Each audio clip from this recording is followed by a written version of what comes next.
And we pray that you'll be with us really, really soon. To the government of Israel and anyone else engaged in the release of the hostages, this is urgent, and we urge you to do everything within your power to release our families. Bועז is a professor of international relations at American University.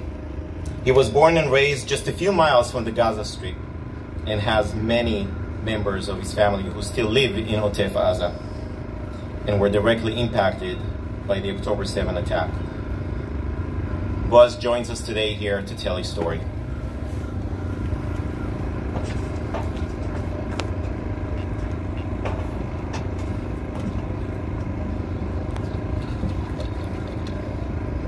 Good afternoon.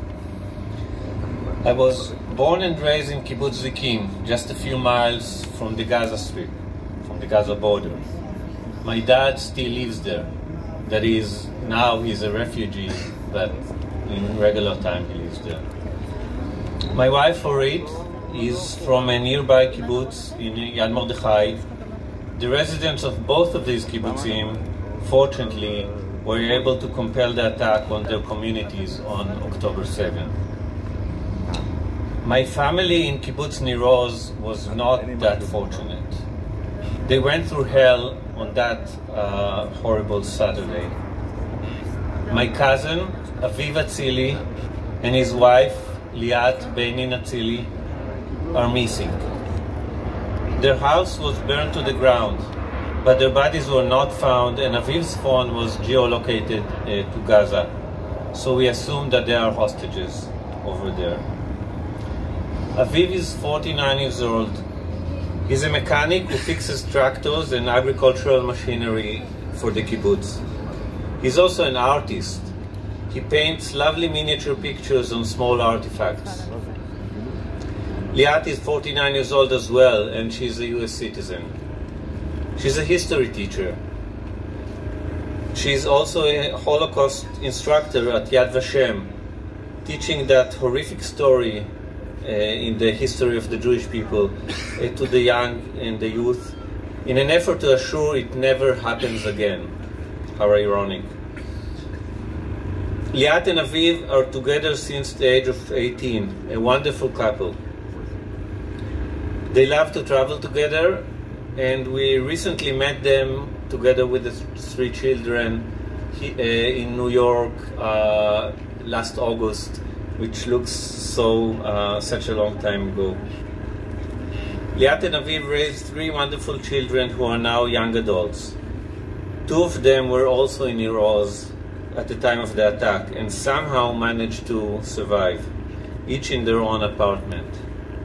They also have older parents. One of them is Yehuda. Liat's father is here with us today.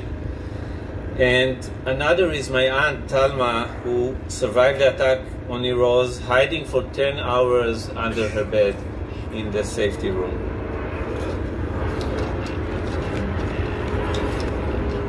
Aviv and Liat are both peace-loving, compassionate people.